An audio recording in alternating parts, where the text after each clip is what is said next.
am ready. GMA Weather. Serbisyong totoo ng GMA News.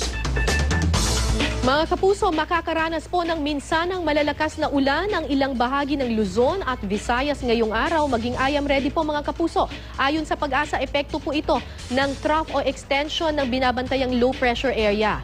Huli pong namataan ng low pressure area na iyan sa layong 590 kilometers, silangan ng Daet, Camarines Norte. Base sa datos ng The Weather Company, magiging maulan po sa malaking bahagi ng Luzon, lalo na sa Southern Luzon at ganun din po sa Bicol Region.